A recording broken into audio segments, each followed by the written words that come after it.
A very good morning to all my dear students. Welcome to my YouTube channel Tutorial Classes by Garima Singh. आज हम लोग BCA 4th same की maths पढ़ेंगे जिसका नाम मैथमेटिक्स थर्ड है और इसमें देखते हैं कि आज हम लोग क्या करते हैं। तो सबसे पहले आपकी ये तीन थ्योरम है, Cauchy's first theorem on limits, Cauchy's second theorem on limits और एक ये थर्ड थ्योरम है जिसका कोई नेम नहीं है। ठीक है, तो इन थ्योरम्स के जो फॉर्मूले हैं वो यूज होते हैं क्वेश्चन में। थ्योरम का प्रूफ नहीं पूछा जाता है और लेकिन इसके फॉर्मूले यूज होते हैं क्वेश्चन करने में। तो देखते हैं, पहली जो Cauchy's first theorem on limits है वो क्या है, if limit n tends to infinity Sn is equal to l, ये आप पढ़ चुके हो पहले भी। Then limit n tends to infinity Sn की जगह आप क्या रखते जाओ 1 2 3 4 n तक। ठीक है, तो ये हो जाता है formula, limit n tends to infinity S1 plus S2 plus S3 plus Sn upon n is equal to l। तो ये फॉर्मूला है Cauchy's first theorem on limits का। सेकेंड थ्योरम है कॉशीज की, if Sn is a sequence such that Sn is greater than 0 for all n and limit Sn is equal to l, यही चीज लिखी हुई है यहाँ पे भी। then limit S1 S2 dash dash dash Sn की power 1 upon n is equal to n। इसे हम डायरेक्टली यूज करेंगे क्वेश्चंस में। थर्ड थ्योरम क्या है, if Sn is a sequence such that Sn is greater than 0 for all n belong to n and limit Sn plus 1 upon Sn is equal to l, then limit under root Sn और यहाँ पे क्या लिखा 1 upon n, ठीक है, is equal to l। तो अगर हम इसका अंडर रूट हटाएंगे तो ये क्या बन जाएगा, 1 अपॉन n क्या आ जाएगा पावर में, Sn की power 1 upon n is equal to l। यहाँ पे आगे क्या लिखा हुआ है, लिमिट। अब इस पे क्वेश्चन देखिए, prove that limit 1 upon n bracket में 1 प्लस 2 की पावर 1 बाई 2 3 की पावर 1 प्लस 3 की power 1 by 2 plus dash dash dash plus n की power 1 upon n is equal to 1। ये हमको प्रूफ करना है। तो प्रूफ करना है तो ये कुछ उस तरीके से दिख रहा है हमारा कॉशीज फर्स्ट थ्योरम की तरीके से। ठीक है, तो हमने क्या किया कि जैसे सीक्वेंस होती है तो सीक्वेंस में n की टर्म्स में सीक्वेंस होती है तो हम n की जगह पे 1 2 3 4 रखते जाते हैं तो हमें सीक्वेंस के क्या मिल जाते हैं, अलग अलग टर्म्स मिल जाते हैं। ठीक है, तो यहाँ पे हमने क्या किया, लेट Sn क्या है, सीक्वेंस का सिंबल है, let Sn is equal to n की पावर 1 अपॉन n, जो क्वेश्चन में गिवन था इसको हमने मान लिया, let Sn is equal to n की power 1 upon n। Then we know that limit n tends to infinity पे इसकी वैल्यू क्या हो जाएगी 1, इसकी वैल्यू क्या हो जाएगी 1। ठीक है, तो अब देखिए, hence by Cauchy's first theorem on limits. First theorem on limits क्या है, अब देखिए कि ये जो लिखा हुआ था limit n tends to infinity S1 plus S2 plus dash dash dash Sn upon n is equal to l, यहाँ पे l की जगह पे क्या है 1, तो हम यहाँ पे सेम फॉर्मूला लिख के और l की जगह पे 1 पुट कर देंगे। अब हमने 1 पुट कर दिया। अब आप देखो इसी फॉर्मूले में यहाँ पे Sn is equal to l लिखा हुआ है, लेकिन इस क्वेश्चन में Sn इज इक्वल टू क्या गिवन है, n की पावर 1 अपॉन n। तो Sn जो हमने माना था Sn is equal to n की पावर 1 अपॉन n। अब Sn from Sn is equal to n की पावर 1 अपॉन n से देखिए, अगर आप n की जगह पे 1 रखोगे फिर 2 रखोगे फिर 3 रखोगे, तो मान लीजिए अगर आपने n की जगह 1 रखा तो S1 आपका क्या आ जाएगा 1 की पावर 1 अपॉन 1, S2 क्या आ जाएगा 2 की पावर 1 अपॉन 2, S3 क्या आ जाएगा 3 की पावर 1 अपॉन 3। तो वही यहाँ पे लिखा हुआ है इसी फॉर्मूले में जो आपका nth टर्म गिवन था, इसमें हमने n की जगह 1 2 3 4 लिखते चले गए तो हमको ये सीक्वेंस मिल गई, यही क्वेश्चन में गिवन थी। तो देखिए सेम चीज लिखा हुआ है, लेफ्ट हैंड साइड में जो चीज यहाँ क्वेश्चन में गिवन थी वो लिखी हुई है और राइट हैंड साइड पे आपका 1 है। तो ये प्रूफ हो गया। अब इसके बाद हम लोग क्वेश्चन नंबर 2 करेंगे। बोर्ड की पिक ले लेते हैं, इसको हम डिस्क्रिप्शन बॉक्स में डाल देंगे। अगर आपको वीडियो में क्लियर नहीं दिखाई पड़ रहा है तो डिस्क्रिप्शन बॉक्स में जाके इस क्वेश्चन को देख लीजिएगा। अब हम लोग करेंगे क्वेश्चन नंबर 2।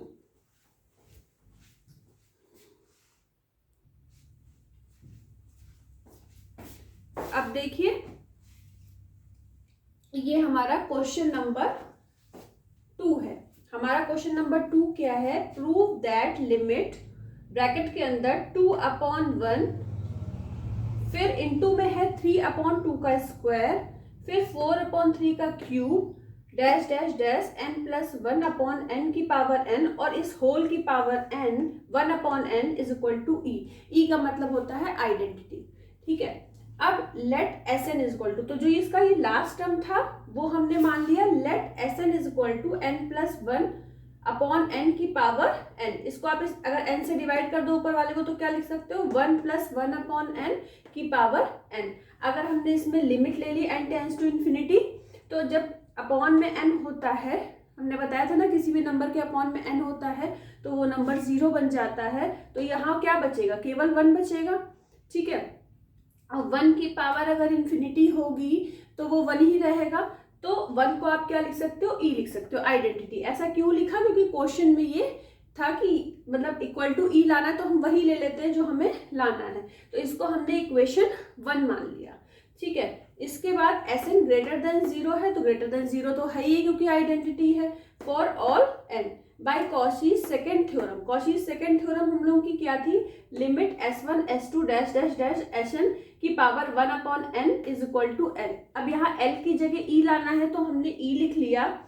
ठीक है, और हमने ये S1, S2 वाला ही क्यों लिया? क्योंकि जो हमारा क्वेश्चन था उसमें देखिए सारे टर्म्स के बीच में मल्टीप्लिकेशन था। अगर प्लस का टर्म होता तो हम कॉशीज फर्स्ट थ्योरम यूज करते, लेकिन इनटू था तो हमने कॉशीज सेकंड थ्योरम यूज करी। ठीक है, अब देखिए इक्वेशन 1 में हमने क्या किया कि ये था ना हमारा limit n tends to infinity 1 plus 1/n की पावर n। ठीक है, तो पहले हमने n की जगह 1 पुट करा तो हमको S1 मिल गया, फिर n की जगह 2 पुट करा तो S2 मिल गया, n की जगह 3 पुट करा तो S3 मिल गया, फिर n पुट करा तो लास्ट टर्म मिल गया। ठीक है, अब ये S1 S2 S3 Sn ये कहाँ पे आप पुट करोगे? ये आप पुट करोगे इक्वेशन नंबर 2 पे। जब इक्वेशन नंबर 2 पे ये सारी चीज आप पुट कर दोगे तो आपको आंसर वही मिल जाएगा जो आपको क्वेश्चन में प्रूफ करना था। ठीक है, और इसके बाद हम लोग एक क्वेश्चन और देख लेते हैं, फिर हम लोग नेक्स्ट क्लास में नेक्स्ट टॉपिक पढ़ेंगे।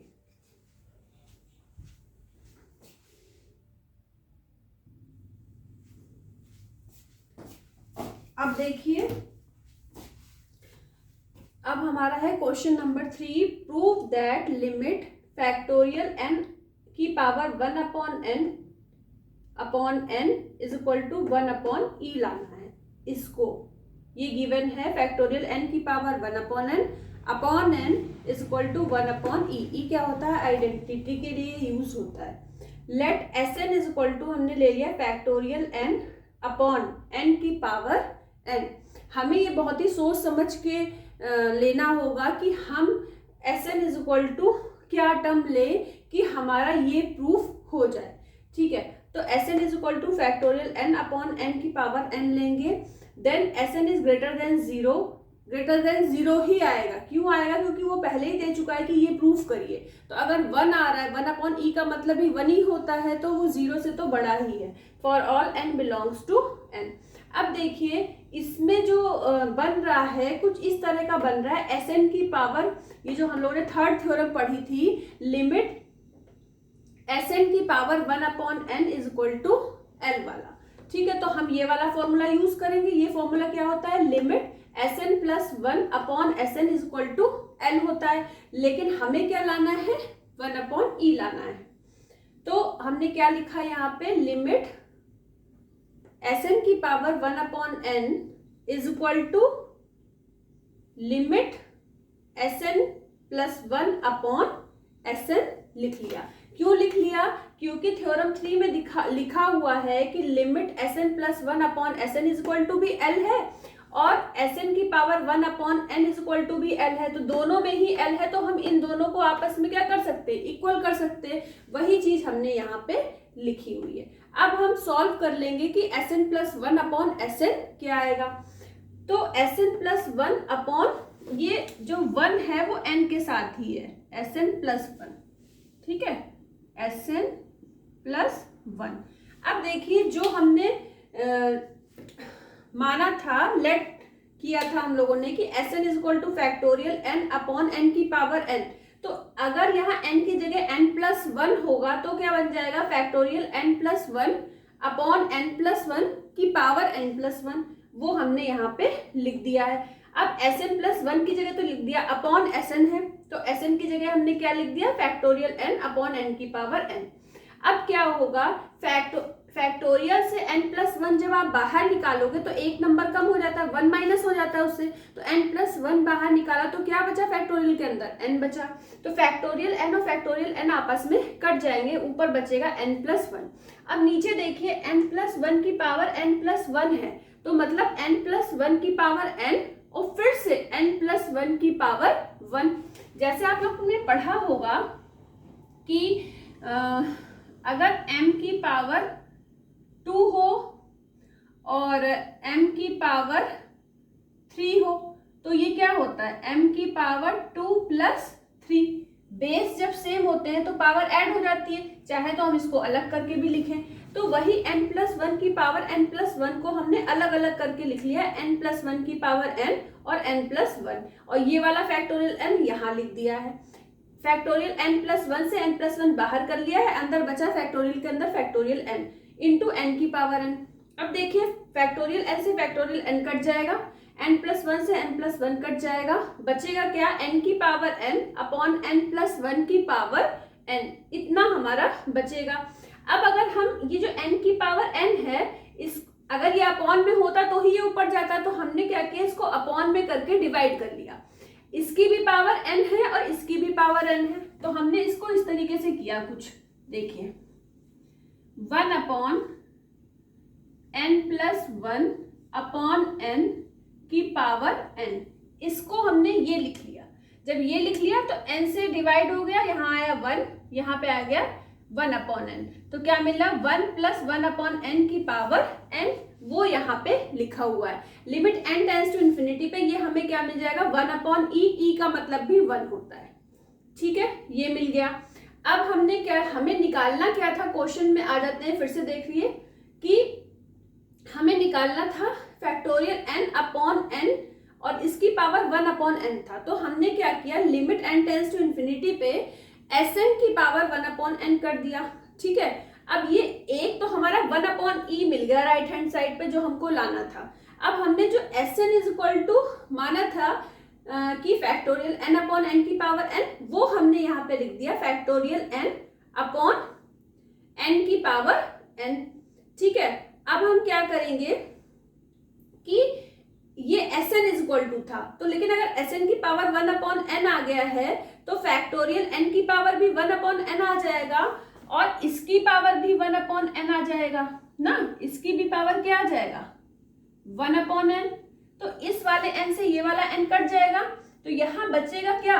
केवल n बचेगा, केवल 1 बचेगा, कुछ नहीं बचेगा।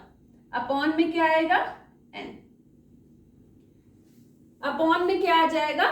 n। क्वेश्चन में देखिए जो लेफ्ट हैंड साइड पे था वो भी आ गया है, जो राइट हैंड साइड पे था वो भी आ गया है, यही आपका आंसर है, ठीक है। ये आपके जो 3 क्वेश्चन करवाए गए हैं, तीनों मोस्ट इंपॉर्टेंट क्वेश्चंस हैं और एग्जाम में पूछे जाते हैं। आज के लिए इतना ही, नेक्स्ट लेक्चर में आगे पढ़ेंगे। All the best to all of you, thank you.